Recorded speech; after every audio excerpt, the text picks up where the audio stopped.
প্রিয় শিক্ষার্থী, তোমাদের আজ যে বিষয়টি নিয়ে আলোচনা করব তার প্রধান বিষয় হচ্ছে দ্বিতীয় টিউটোরিয়াল পরীক্ষায় যে সৃজনশীলগুলো থাকবে সেই সৃজনশীলগুলো এখানে তোমাদের সামনে তুলে ধরব। এই সৃজনশীলগুলো তোমরা যদি বাসায় প্র্যাকটিস করো তাহলে তোমরা সফলকাম হবে। টিউটোরিয়াল পরীক্ষাটি তোমাদের জন্য খুব ভালো এক প্রস্তুতি হবে। আশা করি ক্লাসটি ভালো করে মনোযোগ দিয়ে দেখবে। চলো এবারে আমরা সেই সৃজনশীলগুলো প্রত্যক্ষ করি।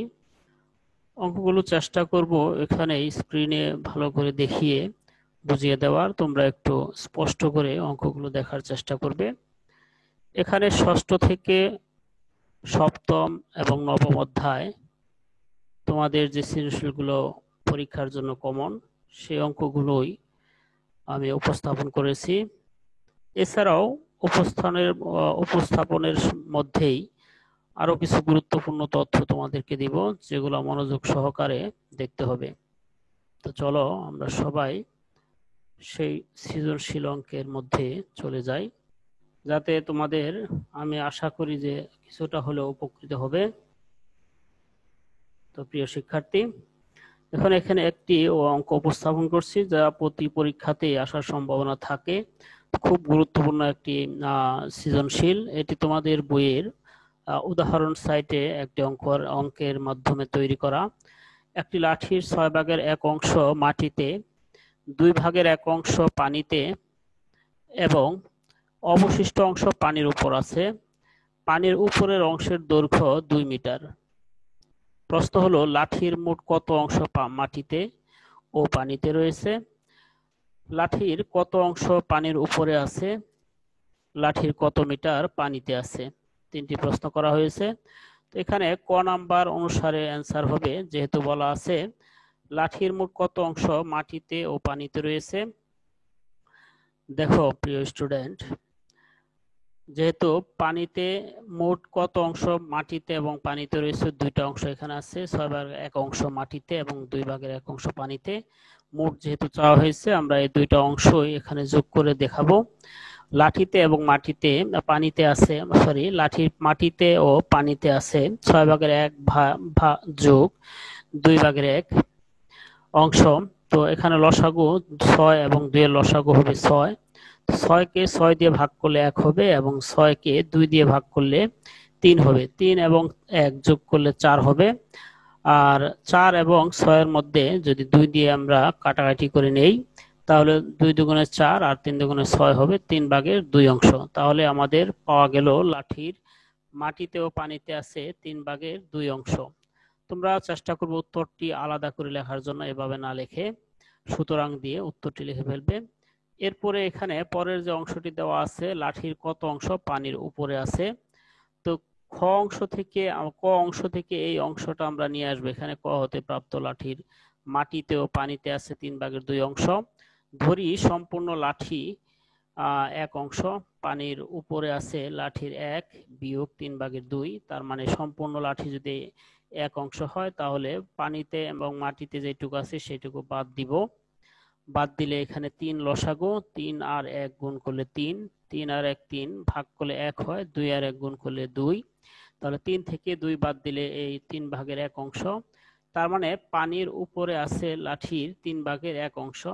তোমরা উত্তরটা লিখবে, সুতরাং পানির উপরে আছে লাঠির 3 ভাগের 1 অংশ। তাহলে উদ্দীপকেই দেখবে দেওয়া আছে, আমরা একটু উদ্দীপকটা দেখে নেই।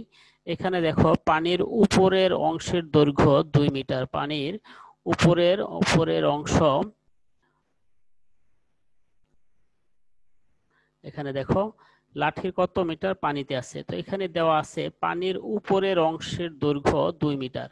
তো যদি পানির উপরের অংশের দৈর্ঘ্য 2 মিটার হয়, পানির উপরে আমরা জানি 3 ভাগের 1 অংশ পাওয়া গেছে।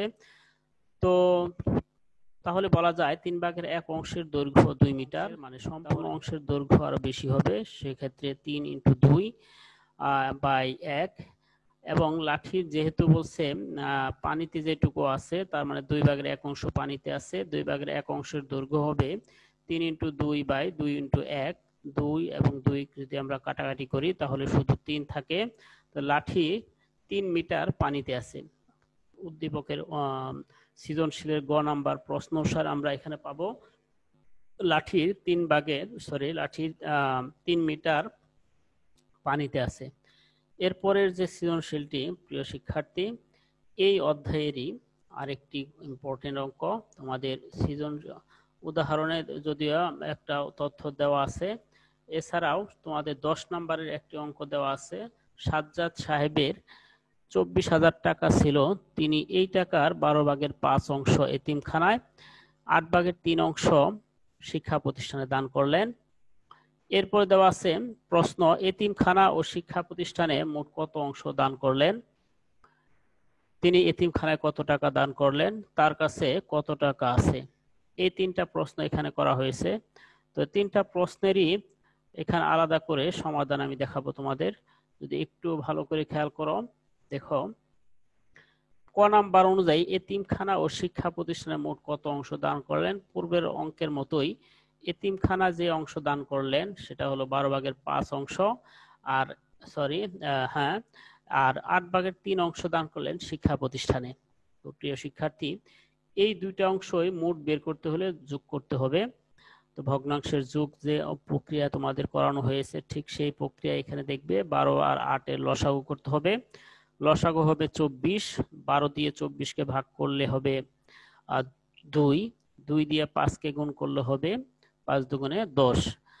যদি আবার 8 দিয়ে 24কে ভাগ করি 3, 3 আর 3 গুণ করলে হবে 9। তো এখানে হর 24 আর 10 এবং 9 যোগ করলে 19। তো আমরা যে তথ্যটি চাওয়া হয়েছে সেই তথ্যটি পেয়ে গেলাম। এতিমখানা ও শিক্ষা প্রতিষ্ঠানে মোট দান করলেন 24/9। এটা হলো কয়ের উত্তর। তো এখানে উত্তর এভাবে না দেখে তোমাদের যেভাবে শেখানো হয়েছিল ঠিক সেভাবে দেওয়ার চেষ্টা করবে। সুতরাং দিয়ে এই তথ্যটি দিয়ে উত্তরটা এটা দিয়ে দিবে। পরের প্রশ্নটি হলো, তিনি এতিমখানায় কত টাকা দান করলেন? প্রিয় শিক্ষার্থী, এবারে দেখো তিনি কত টাকা দান করলেন বলা হয়েছে, সেহেতু এখানে টাকার তথ্যটা আনতে হবে, অংশ বলা হয়নি। তো এখানে মোট এতিমখানায় দান করলেন 12/5 উদ্দীপকে দেওয়া আছে, তার মোট টাকা আছে 24,000 টাকা।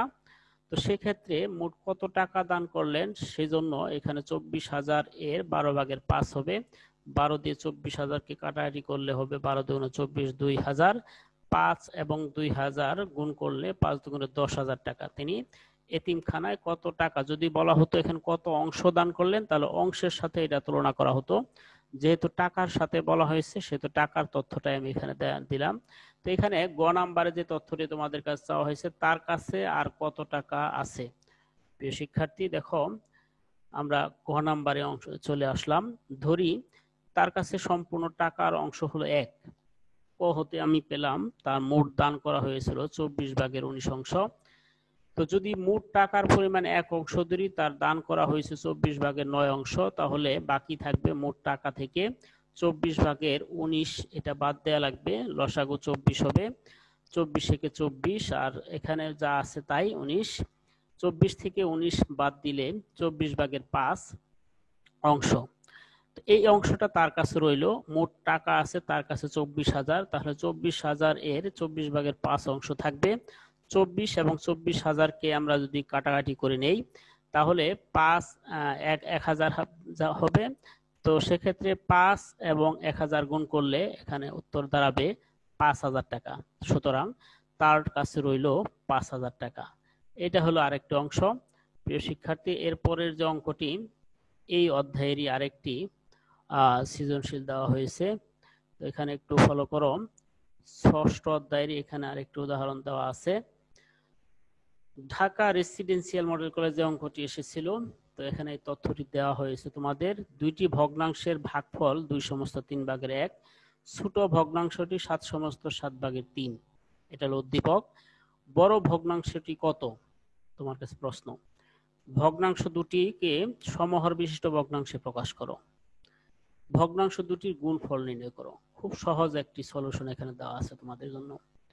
তো সহজ হলে ক নাম্বার যে তথ্যটি বড় ভগ্নাংশটি কত, এই দুইটা অংশই তোমাদেরকে এখানে ক্যালকুলেশন করে বের করতে হবে। দুইটি ভগ্নাংশর ভাগফল, এখানে তথ্যটি এভাবে না লিখে তোমরা ভাবতে পারো দুইটি ভগ্নাংশের এখানে আগে ভাগ না, আমি সমস্তটি ভেঙে ফেললাম এখানে, বা মিশ্র থেকে অপ্রকৃত ভগ্নাংশে নিয়ে আসলাম, ছোট ভগ্নাংশটাকে অপ্রকৃত ভগ্নাংশে নিয়ে আসলাম। এবারে আসলো বড় ভগ্নাংশতে আর ছোট ভগ্নাংশ ভাগফল। এখানে বলা হয়েছে বড় ভগ্নাংশটি কত। তো ভাগফল কিভাবে করব দেখো, এখানে যেহেতু এখানে ছোট ভগ্নাংশের 7/52 আর দুইটি ভগ্নাংশের ভাগফল আছে 3/7 আর ছোট ভগ্নাংশটি আছে 7/52। বড় ভগ্নাংশটি হবে বড় ভগ্নাংশ ভাগ ছোট ভগ্নাংশ সমান ভাগফল হবে। সুতরাং বড় ভগ্নাংশটি হবে ভাগফল গুণ ছোট ভগ্নাংশ। সেক্ষেত্রে এখানে 3 × 7 7/3 × 52/7, এটাকে যদি আমি আড়াআড়ি ভাবে গুণ করে নেই, 7 আর 7 কাটাকাটি যাবে, তো 3/52। তো বড় ভগ্নাংশটি হবে আসলে এখানে 17 সমস্ত 3/1। আসলে বড় ভগ্নাংশের কি হিসেবে বলা হয়েছে, দুইটি ভগ্নাংশের ভাগফল এখানে ছোট ভগ্নাংশ এটা, আর তাহলে আরেকটা যে ভগ্নাংশ থাকে সেটা হলো বড় ভগ্নাংশ। তো সেক্ষেত্রে বড় ভগ্নাংশটি বের করতে হলে এই সিস্টেমে তোমাদের অঙ্কটি করতে হবে। এরপরে পরের যে অংশটি প্রিয় শিক্ষার্থী এখানে একটু ফলো করে দেখো। খ অংশে তোমাদের এখানে বলা হয়েছে ক হতে প্রাপ্ত বড় ভগ্নাংশে তোমাদের খ এর প্রশ্নটি তোমাদেরকে আবার একটু দেখিয়ে নিয়ে আসি। ভগ্নাংশ দুটিকে সমহর বিশিষ্ট ভগ্নাংশে প্রকাশ করো। তো এখানে ভগ্নাংশ দুটিকে সমহর বিশিষ্ট ভগ্নাংশে প্রকাশ করতে হলে যে কাজটি তোমাদের প্রথমেই করতে হবে তা হলো ক হতে প্রাপ্ত বড় ভগ্নাংশ পেলাম 3/52 এবং ছোট ভগ্নাংশ দেওয়া আছে 7/52। ভগ্নাংশদ্বয়ের হর হলো 3 এবং 7, দুইটি মৌলিক সংখ্যা, সেহেতু দুইটি সংখ্যা গুণ করলেই হয়ে যাবে। এখানে 3 এবং 7 গুণ করলে 21। 21কে প্রথম ভগ্নাংশের হর দিয়ে ভাগ করলে ভাগফল হবে 7। এই 7 দিয়ে উভয় সংখ্যাকে লব এবং হরকেই 7 দিয়ে আমরা যদি গুণ করে নেই, যেমন এখানে 3/52 3 এবং 52, উভয় পাশে 7 এবং 7 দিয়ে গুণ করলে হলো 3 7 21 আর 7/52 গুণ করলে 364। একই সিস্টেমে ওই লসাগুকেই যদি আমি পরের ভগ্নাংশের হর দিয়ে ভাগ করি তাহলে 21/7 হয়, ভাগফল হবে 3। একই রকম এখানে এই সিস্টেমেই 7/52কে আমরা এখানে 52 গুণ 3 7 গুণ 3 একই রকম ভাবে গুণ করতে পারি, 21/156 হবে।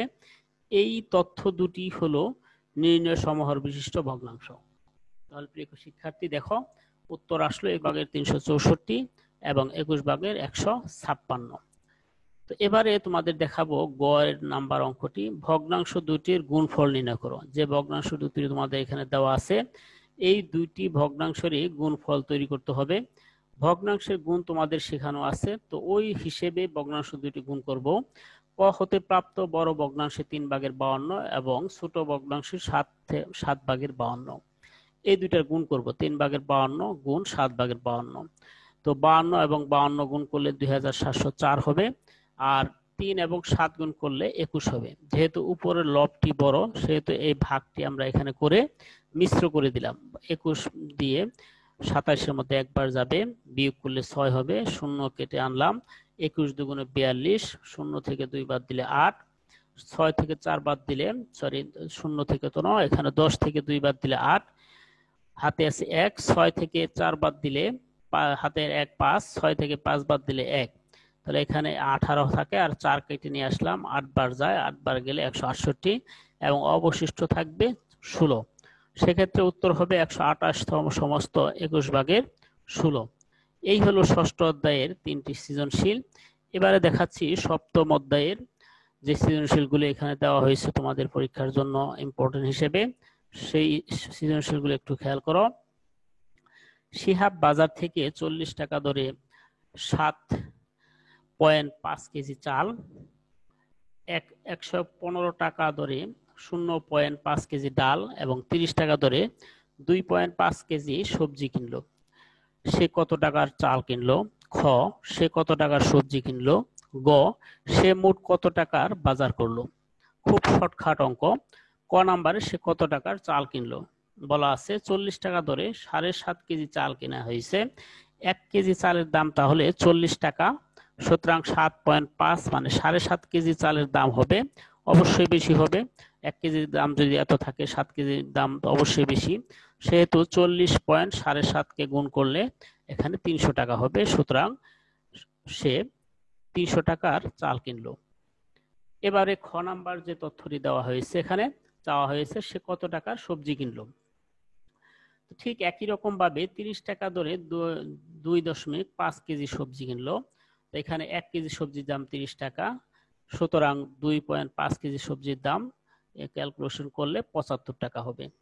এবারে গ নাম্বার, সে মোট কত টাকার বাজার করলো। আমরা দুইটা তথ্য এখানে পেয়ে গেলাম, চাল কিনলো 300 টাকার, সবজি কিনলো 75 টাকার, আর এখানে আরেকটি তথ্য দেওয়া আছে 115 টাকা দরে 0.5 কেজি ডাল।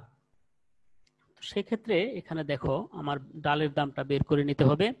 1 কেজি ডালের দাম 115 টাকা, সুতরাং 0.5 কেজি ডালের দাম 115 ইন্টু 0.5 টাকা, ক্যালকুলেশন করলে আসবে 57.5 টাকা। প্রশ্নে চাওয়া হয়েছিল সে মোট কত টাকার বাজার কিনলো। চাল কিনা হলো 300 টাকা এবং সবজি কিনা হলো 75 টাকা, ডাল কিনা হলো 57.5 টাকা। সুতরাং তিনটি সংখ্যা এখানে যোগ করলে 432.5 টাকা। সুতরাং সে মোট বাজার করলো 432.5 টাকা। এবারে তোমাদের পরবর্তী এই অধ্যায়ের যে সৃজনশীলটি খুব ইম্পর্টেন্ট একটি সৃজনশীল, বইয়ে একটি অঙ্ক আছে রেজার নামে। তো এখানে যদিও একটি সংখ্যা দেওয়া আছে, ওখানে দেওয়া আছে 36 পয়েন্ট, আর এখানে 8 গুণ এবং 1.6 গুণ বইয়ের প্রশ্নে এখানে একটু মানটা আমি পরিবর্তন করে দেখিয়েছি।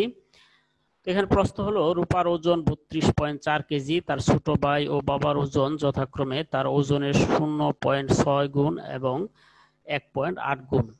প্রথম প্রশ্ন, রূপার ওজন কত গ্রাম? খ, রূপার বাবার ওজন কত? গ, রূপার ওজন তার ভাইয়ের ওজনের চেয়ে কত কেজি বেশি? তো প্রিয় শিক্ষার্থী, একটু খেয়াল করে দেখো, এখানে তোমাদেরকে দেখানো হয়েছে প্রথম প্রশ্নটা রূপার ওজন কত গ্রাম। তো রূপার ওজন হলো 32.4 কেজি, এটাকে কত গ্রামে রূপান্তর করতে বলছে। আমরা জানি 1 কেজি সমান 1000 গ্রাম। তাহলে 32.4 কেজি হলে 32.4 কে 1000 দিয়ে গুণ করলে আমরা পেয়ে যাব 32,400 গ্রাম। রূপার ওজন হবে 32,400 গ্রাম। উত্তর এখানে আলাদা করে লেখার প্রয়োজন নেই, লিখলেও সমস্যা হবে না। খ নাম্বার প্রশ্নে করা হয়েছে রূপার বাবার ওজন কত। রূপার বাবার ওজন রূপার ওজনের 1.8 গুণ। তাহলে রূপার ওজন দেওয়া ছিল 32.4 কেজি, তাহলে এত গুণ বেশি, 1.8 গুণ বেশি তার বাবার ওজন। তো 32.4 কে 1.8 দিয়ে গুণ করলে যা আসবে 58.32 কেজি। এখানে গুণটি আমি দেখিয়ে দিয়েছি, একটু দেখে নিবে। রূপার বাবার ওজন 58.3 কেজি। তো এবারে প্রশ্নে আছে রূপার ওজন তার ভাইয়ের ওজনের চেয়ে কত কেজি বেশি। তো রূপার ওজন দেওয়া আছে 32.4 কেজি, রূপার ভাইয়ের ওজন রূপার ওজনের এত গুণ বেশি। তো রূপার ভাইয়ের ওজন 32.4 ইন্টু 0.6 গুণ করলে 19.44 কেজি হয়। তো এখানে গুণটাও দেখানো হয়েছে, তোমরা গুণটি দেখিয়ে দিবে। রূপার ওজন তার ভাইয়ের ওজনের চেয়ে কতটুকু বেশি? রূপার ওজন 32.40, তার ভাইয়ের ওজন 19.44 কেজি। তাহলে আমরা সহজে বুঝতে পারি এই সংখ্যা থেকে এই সংখ্যাটি বিয়োগ করলেই 12.96 কেজি হবে। সুতরাং রূপার ওজন তার ভাইয়ের ওজনের চেয়ে 12.86 কেজি বেশি। তো উত্তরটি হবে 12.86 কেজি। এবারে দেখাবো তোমাদের আরেকটি অঙ্ক এই অধ্যায়েরই। অঙ্কটি খুবই গুরুত্বপূর্ণ, একটু ভালো করে খেয়াল করবে অঙ্কটি। এবারে দেখো, এখানে তোমাদের এই অধ্যায়েরই সপ্তম অধ্যায়ের বাড়তি একটি সৃজনশীল। একজন শিক্ষক 60.60 টাকা ডজন ধরে 393.90 টাকার কমলা কিনে 13 জন শিক্ষার্থীর মধ্যে সমানভাবে ভাগ করে দিলেন। শিক্ষক মহোদয় কতটি কমলা কিনেছিলেন? প্রত্যেক শিক্ষার্থী কয়টি করে কমলা পেল? এক হালি কমলার দাম কত? প্রিয় শিক্ষার্থী, ক নাম্বার তথ্য মতে 60.60 টাকায় কমলা কেনা হয়েছিল 12টি। যেহেতু বলা আছে ডজন ধরে, ডজন মানে 12টি, তো এক কম টাকায় কমলা তাহলে কম পাওয়া যাবে, সুতরাং 393.90 টাকায় বেশি পাওয়া যাবে। সেক্ষেত্রে এখানে আমরা যদি ক্যালকুলেশন করি, শুধুমাত্র 6.60 দিয়ে যদি কাটাকাটি করি বা এটাকে পুরোটুকু গুণ করে এটা দিয়ে ভাগ করে ফেলি, অথবা দশমিক দশমিক বাদ দিয়ে যদি আমরা একটু ক্যালকুলেশন করি, তাহলে 78টি আসবে। এরপরে বলা হয়েছে, প্রশ্ন চাওয়া হয়েছে প্রত্যেক শিক্ষার্থী কয়টি কমলা পেল? মোট শিক্ষার্থী 13 জন, 13 জনে কমলা পেল 78টি। যেহেতু এগুলো সম্পূর্ণটা ভাগ করে দেওয়া হয়েছিল 13 জনকে, তাহলে 13 জনকে 78টি পেল, তাহলে একজন পাবে 78কে আমরা যদি 13 দিয়ে ভাগ করি, 6 13 78, এটা আমরা জানি। এখানে ভাগটি তোমরা দেখিয়ে দিতে পারো সহজ করার স্বার্থে। অতএব প্রত্যেকে কমলা পেল 6টি। এরপরের প্রশ্নটি, প্রিয় শিক্ষার্থী, এক হালি কমলার দাম কত? একটু খেয়াল করো। এক হালি সমান 4টি, এক ডজন সমান 12টি। উদ্দীপকে দেওয়া আছে 12টি কমলার ওজন 60.60 টাকা। তাহলে একটি কমলার দাম হবে 60.60কে 12 দিয়ে যদি ভাগ করি, 5.05 টাকা। এটা হলো একটি কমলার দাম। তাহলে বলা হয়েছে এক হালি কমলার দাম কত? একটি কমলার দাম যদি 5.05 টাকা হয়, তাহলে 4টি কমলার দাম হবে 5.05 ইন্টু 4, ক্যালকুলেশন করলে মানে গুণ করলে 20.20 টাকা। প্রিয় শিক্ষার্থী, এই হলো সপ্তম অধ্যায়ের 3টি সৃজনশীল। এর পরবর্তী অধ্যায়টি হলো নবম অধ্যায়। গত 2 অধ্যায়ে, ষষ্ঠ এবং সপ্তম অধ্যায়ে 3টি করে সৃজনশীল দেওয়া হয়েছে। এই অধ্যায়ে 2টি বেশি সৃজনশীল দেওয়া হয়েছে। এই অধ্যায়ের সৃজনশীলগুলো গত একটি ইউটিউব ক্লাসেও দেখানো ছিল, তোমরা একটু ফলো করলে দেখতে পারবে। এবং এখানে আবার তোমাদেরকে ওই সৃজনশীলগুলোই মোটামুটি বুঝিয়ে দেওয়ার চেষ্টা করব। প্রিয় শিক্ষার্থী, এবারে তোমাদের দেখাচ্ছি একজন বিক্রেতা একটি মোবাইল ফোন 20% লাভে 5160 টাকা বিক্রি করলেন। ক নাম্বার প্রশ্ন, মোবাইল ফোনটির ক্রয় মূল্য কত? খ, মোবাইল ফোনটি 15% লাভে যদি বিক্রি করা হয় তাহলে বিক্রয় মূল্য কত হবে? ক, মোবাইল ফোনটির ক্রয় মূল্য কত? আমরা জানি 20% লাভ, অর্থাৎ ক্রয় মূল্য 100 টাকা এখানে, আর বিক্রয় মূল্য হবে 100 সাথে যেহেতু 20 টাকা লাভ, 100 যোগ 20, 120 টাকা। বিক্রয় মূল্য 120 টাকা হলে ক্রয় মূল্য 100 টাকা হবে। বিক্রয় মূল্য 1 টাকা হলে তাহলে কম হবে ক্রয় মূল্য। আর বিক্রয় মূল্য যদি 5160 টাকা হয়, তাহলে এখানে ক্রয় মূল্য এই লাইনের থেকে বেশি হবে, এই তথ্য থেকে বেশি হবে। সেক্ষেত্রে গুণ করা হয়েছে 100। এখানে যে তথ্যটি দেওয়া আছে, এখানে দেখো 100, 120, শুধু এই তথ্যটি এখানে আনা হয়েছে। 120 দিয়ে যদি আমি সরাসরি কাটাকাটি করি, 43 বার যাবে, তাহলে 43 আর 100 গুণ করলে 4300 টাকা। তাহলে মোবাইল ফোনটির ক্রয় মূল্য 4300 টাকা। পরবর্তী প্রশ্নটি হলো, মোবাইল ফোনটি 15% লাভে বিক্রয় করা হলে বিক্রয় মূল্য কত হবে? তো পরবর্তী প্রশ্নটি একটু দেখো। ক হতে আমরা ক্রয় মূল্য পেয়ে গেলাম 4300 টাকা। 15% লাভ পূর্বের মতোই, যদি ক্রয় মূল্য 100 টাকা হয় তাহলে বিক্রয় মূল্য 100 যোগ 15, দুইটা যোগ করে আমরা এটা আলাদাও দেখাতে পারি, সরাসরি দেখালেও সমস্যা নেই, 115 টাকা হবে বিক্রয় মূল্য। যদি ক্রয় মূল্য 1 টাকা হয় তাহলে বিক্রয় মূল্য আরো কম হবে। যদি ক্রয় মূল্য 4300 টাকা হয় তাহলে এই তথ্য থেকে বিক্রয় মূল্যটা বেশি হবে অবশ্যই। তো এখানে 43, 4300 কে 100 দিয়ে যদি আমি কাটাকাটি করি, তাহলে 43 বার যাবে, 43 আর 115 যদি গুণ করি 4945 হবে। তোমরা একটু গুণটি করে দিলে ভালো হবে, বা একটু ক্যালকুলেশন করে দেখাতে পারো। তো সুতরাং মোবাইল ফোনের বিক্রয় মূল্য হবে 4945 টাকা। এটি হলো প্রথম সৃজনশীল। পরবর্তী সৃজনশীলটি, প্রিয় শিক্ষার্থী, একটু ভালো করে খেয়াল করো। এখানে দেওয়া আছে, একজন বিক্রেতা একটি ফ্যান ক্রয় মূল্যের চেয়ে 20% কমে 1280 টাকায় বিক্রি করলো। ফ্যানটির ক্রয় মূল্য কত? ফ্যানটি যদি 1520 টাকা বিক্রি করলে শতকরা কত লাভ হবে বা ক্ষতি হতো, কত লাভ বা ক্ষতি হতো। এখানেও পূর্বের অঙ্কের মতো, পূর্বের অঙ্ক একটা লাভের অংশ দেখিয়েছিলাম, এখানে দেখাবো কমের অংশ, মানে ক্ষতির অংশটা দেখাবো। এখানে দেখো ক্রয় মূল্য 100 টাকা আমরা ধরে নিয়েছি, যেহেতু 20% এখানে দেওয়া আছে, তাহলে ক্রয় মূল্য 100 টাকা হলে 20% কমে বিক্রয় মূল্য হবে 100 থেকে 20 বিয়োগ করে দেখাতে হবে, সেক্ষেত্রে বিক্রয় মূল্য হবে 80 টাকা। তো এখন দেখো বিক্রয় মূল্য 80 টাকা হলে ক্রয় মূল্য 100 টাকা, এখানে ডট ডট ব্যবহার করতে পারবে তোমরা। বিক্রয় মূল্য 1 টাকা হলে ক্রয় মূল্য কম হবে, পূর্বের অঙ্কের মতোই। বিক্রয় মূল্য যদি 1280 টাকা হয় তাহলে ক্রয় মূল্য অবশ্যই বেশি হবে এই তথ্য থেকে। তো সেক্ষেত্রে 100/80 এই তথ্যটা এখানে দেওয়া আছে, এখানে আমি একটু আলাদা করে দেখিয়েছি, ইন্টু 1280, এখানে সরাসরি না দেখিয়ে 80 এবং 1280 এটা ক্যালকুলেশন করলে 16 বার যাবে, 16 আর 80 গুণ করলে 1280 হয়, সেক্ষেত্রে 16 এবং 100 যদি গুণ করি 1600 টাকা হবে, তাহলে ফ্যানটির ক্রয় মূল্য হবে 1600 টাকা। এবারে তথ্যটি হলো ফ্যানটি যদি 1520 টাকায় বিক্রি করা হয় তাহলে লাভ না ক্ষতি হবে, এটা এই তথ্যটি চাওয়া হয়েছে।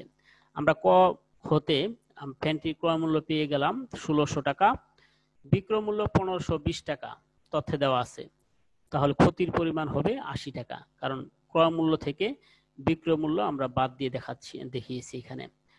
তো 1600 টাকায় ক্ষতি হয় 80 টাকা, 1 টাকায় ক্ষতি 1600/80, সুতরাং 100 টাকায় ক্ষতি হবে 1600/80 ইন্টু 100। তো 1600-কে 100 দিয়ে কাটলে 16 হবে নিচে, আর 16 দিয়ে যদি আমি 80-কে কাটি তাহলে 5-16-80 আমরা জানি, এখানে কেটে দেখাইলে ভালো হবে, অথবা ভাগ করে ভাগফল দেখালেও হবে এখানে। সুতরাং ফ্যানটি 1520 টাকায় বিক্রি করলে শতকরা 5% ক্ষতি হতো। তো প্রিয় শিক্ষার্থী, পরবর্তী সৃজনশীলটি তোমরা একটু দেখো।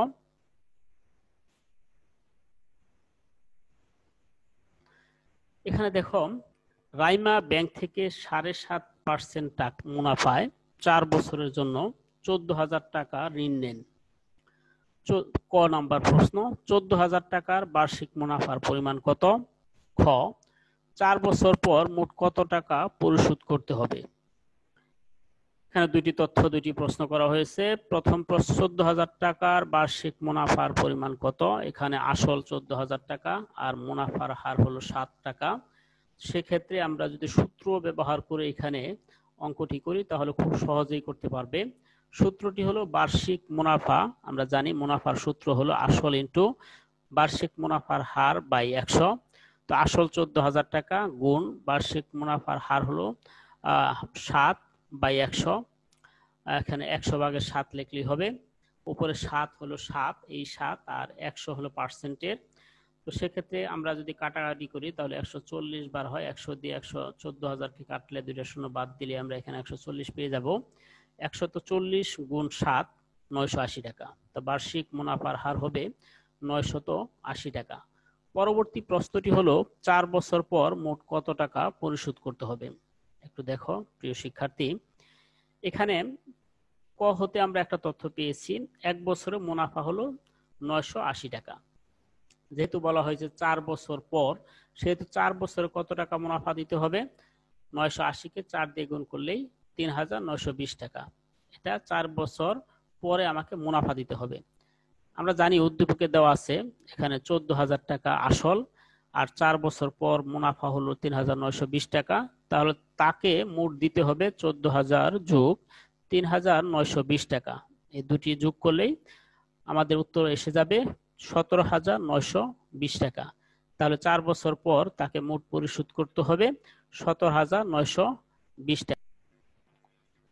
হ্যাঁ প্রিয় শিক্ষার্থী, 2018 সালের প্রাথমিক শিক্ষা সমাপনী পরীক্ষায় রসুলপুর সরকারি প্রাথমিক বিদ্যালয় থেকে 80 জন শিক্ষার্থীর মধ্যে 20 জন জিপিএ 5 পেয়েছে। ওই বিদ্যালয়ে শতকরা কতজন শিক্ষার্থী জিপিএ 5 পেয়েছে? ওই বিদ্যালয়ে 60% শিক্ষার্থী জিপিএ 5 পেলে জিপিএ 5 প্রাপ্ত শিক্ষার্থীর সংখ্যা কত হতো? ক নম্বর প্রশ্ন, ওই বিদ্যালয়ের শতকরা কতজন জিপিএ 5 পেয়েছে? আমরা জানি 80 জন শিক্ষার্থী সেখানে আছে। 80 জন শিক্ষার্থীর মধ্যে জিপিএ 5 পেয়েছে 20 জন, তাহলে একজন শিক্ষার্থীর মধ্যে পেল কম, 100 জনের মধ্যে পাবে বেশি। সেক্ষেত্রে 80 উপরে 20 ইন্টু 100, তো এখানে 20 দিয়ে যদি আমি 80কে কেটে দেই তাহলে 4 বার যাবে, 4 দিয়ে 100 কাটলে 25, তাহলে 25, 100 জনের মধ্যে জিপিএ পাবে 25 জন। উত্তরটি অবশ্যই, যেহেতু শতকরা চাওয়া হয়েছে সেহেতু অবশ্যই 25% এই কথাটি দেওয়া লাগবে। পরবর্তী প্রশ্নটি প্রিয় শিক্ষার্থী, প্রশ্ন হলো ওই বিদ্যালয়ের 60% শিক্ষার্থীর জিপিএ 5 পেলে জিপিএ 5 প্রাপ্ত শিক্ষার্থীর সংখ্যা কত হতো? এবারে দেখো প্রিয় শিক্ষার্থী, 60 জন শিক্ষার্থী জিপিএ 5 পেলে, অর্থাৎ 100 জনের মধ্যে 60% বলা হয়েছে এখানে, 100 জনের মধ্যে জিপিএ 5 পেল 60 জন, তাহলে একজনের মধ্যে জিপিএ 5 পেবে 100 ভাগের 60, 80 জনের মধ্যে তাহলে জিপিএ 5 পেবে, কাটাকাটি করলে এখানে উপরে 60 ইন্টু 80 উপরের অঙ্কের মতোই বাই 100। আমি যদি এখানে 5 দিয়ে কাটি, 5 বরং 60, সরি এখানে 4 দিয়ে কাটি, 4 20 80, এটা 20 দিয়ে কাটাকাটি করা হয়েছে, 4 20 80, 5 20 100, 5 দিয়ে 60কে কাটলে 5 12 60, 12 এবং 4 এই দুটি গুণ করলে 4 12 48 হবে। সুতরাং জিপিএ 5 পাওয়া শিক্ষার্থী মোট 48 জন। প্রিয় শিক্ষার্থী, এই অঙ্কের মধ্য দিয়েই তোমাদের যে অঙ্কগুলো তোমাদের করানোর কথা মোটামুটি সেই অঙ্কগুলো তোমাদের এখানে শেষ করছি। প্রিয় শিক্ষার্থী, পরবর্তী সৃজনশীলটি হলো